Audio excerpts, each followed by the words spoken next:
Shalom, giving all praises, honor and glory unto Yahweh, Bahashem, Yahushai, Bahashem, Rahakodash, double honors unto the elders and apostles of Great Millstone that rule well. Shalom unto the 144,000 elect men of the nation of Israel and the rest of the elect that are destined to be saved. I'm the brother Kalab for the GMS UK London Forecasters Camp, coming back at you with another lesson to help edify those of which I spoke of. So, I wanted to do a video on this picture right here because this is a picture that I've had on my phone for a while.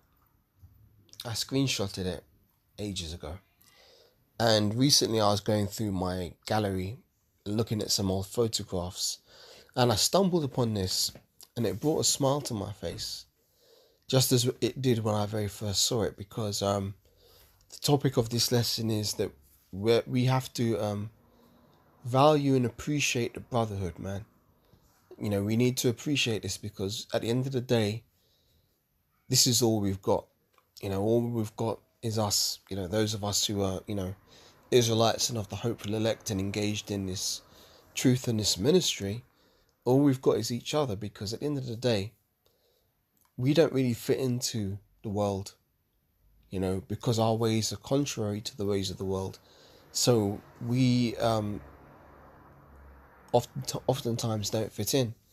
But the beauty of this picture is that amongst the brotherhood, that's where we belong.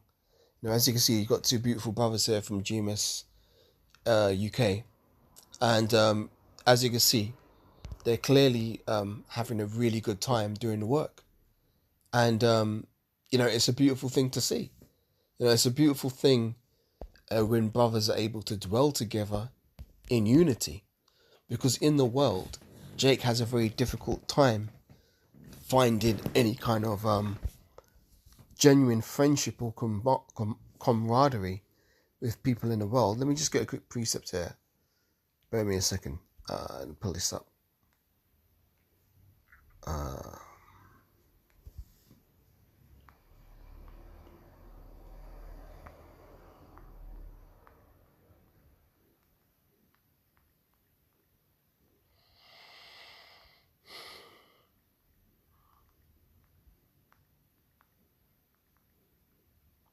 This is Psalms 133 and verse 1.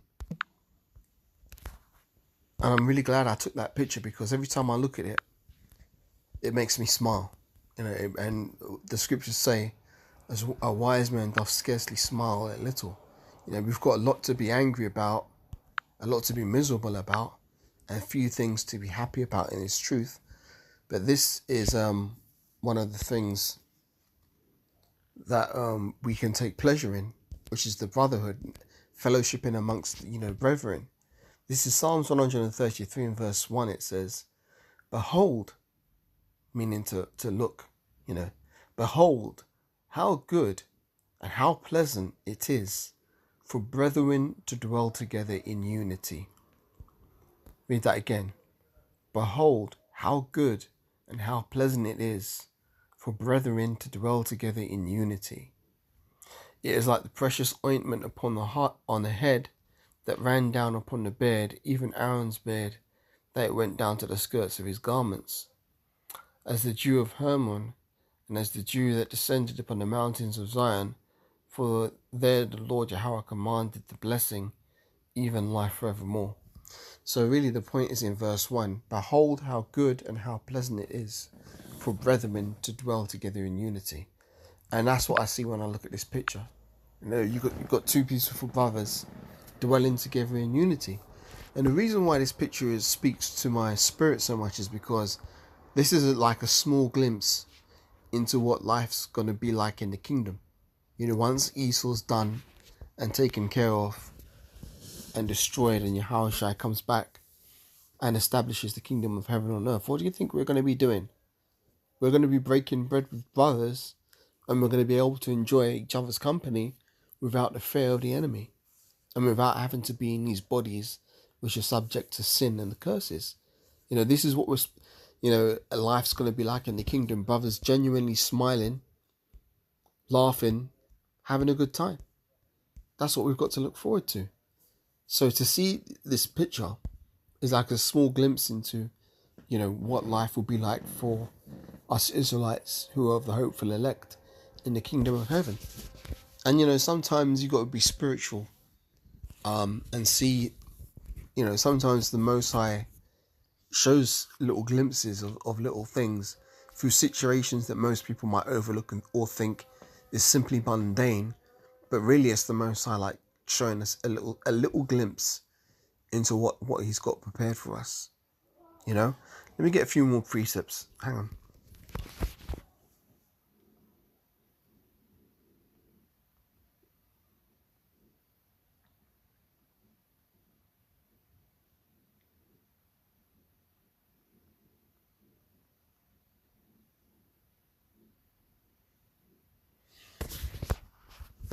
This is Proverbs 15 and 23. Get it on the screen.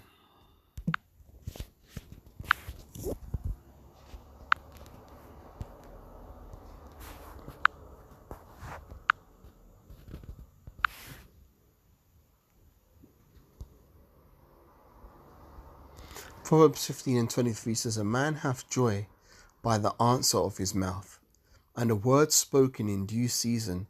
How good is it?" Yeah. A man hath joy by the answer of his mouth, and a word spoken in due season. How good it is. How good is it? So yeah, speaking with a friend, and being able to converse, with a brother is a beautiful thing. It brings joy. A good word in due season. Sometimes you might be going through a certain situation in your life. Maybe you bump into a brother and you're talking, chopping it up or whatever, as they say, and the brother might say something that's, that can boost your spirits or maybe edify you or, put a smile on your face, man. Let me get that precept about that one about scarcely smile a little. I think I had it on deck.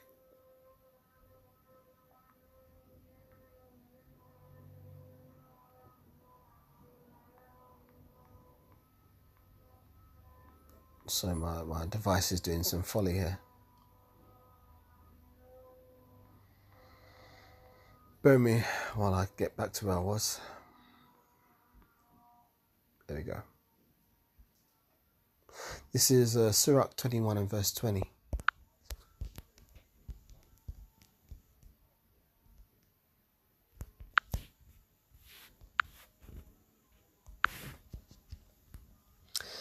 It says, "A fool lifteth up his voice with laughter, but a wise man doth scarce smile a little."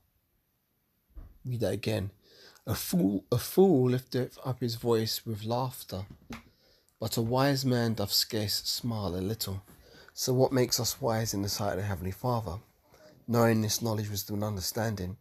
That's what true wisdom is. And once we get this knowledge, it's typical that we scarcely smile but a little. But here you got two brothers who are in the truth, in the faith, who have the knowledge, and here they are smiling in joy. Why? Because they're enjoying each other's company, and they're ultimately doing the work and will of the Lord, which is a beautiful thing. So we've really got to appreciate the brotherhood, man, because at the end of the day, all we've got is us. This is all we've got, and we need to value and appreciate each other. This is another precept I want to bring out.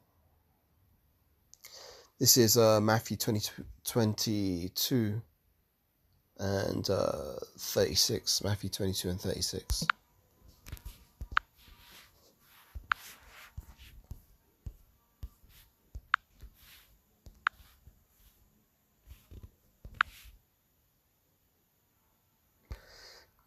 Let's read on Matthew 26 at 35. Then one of them, which was a lawyer, asked him a question, tempting him, and saying, "Master, which is the great commandment in the law?" And Yahushua said unto him, "Thou shalt love the Lord thy power with all thy heart, and with all thy soul, and with all thy mind. This is the first and great commandment. And the second is like unto it, Thou shalt love thy neighbour as thyself. On these two commandments hang all the law and the prophets." So The first great commandment is thou shalt love the Lord thy power with all thy heart, with all thy soul, and with all thy mind. This is the first and great commandment. And the second is like unto it, thou shalt love thy neighbour as thyself. On these two commandments hang all the law and the prophets.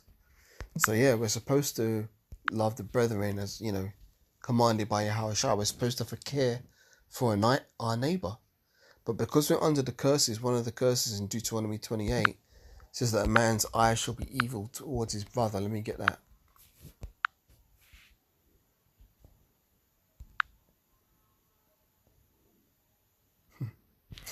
Right on the money.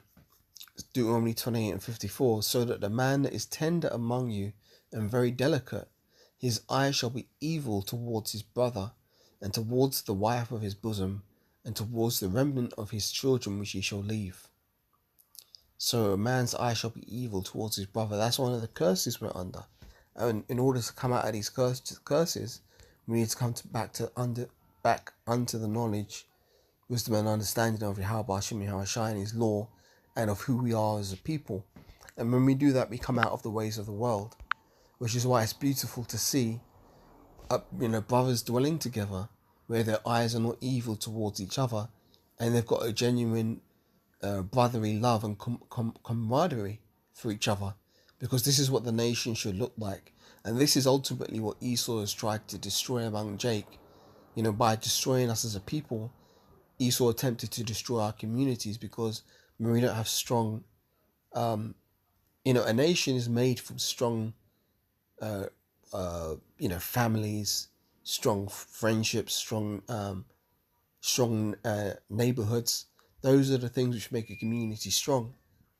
Or I should say, make a nation strong. But Esau has systematically destroyed us as a people, and in doing so, he's destroyed our family units. He's destroyed our ability to dwell amongst each other without conflict and strife. So, to see two brothers laughing and enjoying, life together as Israelites in each other's company is a very beautiful thing. And I mean, Lord willing, I've conveyed the point in this lesson, because, this picture continues to be a source of inspiration for me in terms of me trying to envision what life will be like in the kingdom of heaven for us Israelites.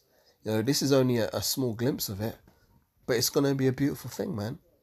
Where we're no longer under the oppression of our enemy, and we're able to enjoy our lives unto the fullest, in the joy of each other's company, and no longer under the curses, and no longer subject unto these bodies of sin. So we've got a lot to look forward to, brothers. So Lord willing, this picture resonates and edifies those who are listening as much as it has edified me. So that's all I'll say on this. Just a quick video, but yeah, very inspirational, and I love seeing this, man. And Lord willing, we'll see a lot more of this in the kingdom. So with that, I want to once again give all praises, honor, and glory unto Yahweh, Bahashem Yahushai, Bahashem, Wachach, double honors unto the elders and apostles of Great Millstone that rule well, and Shalom unto the 144,000 elect men of the nation of Israel, and the rest of the elect that are destined to be saved. And I'll catch you on the next lesson, Lord willing. Shalom for now.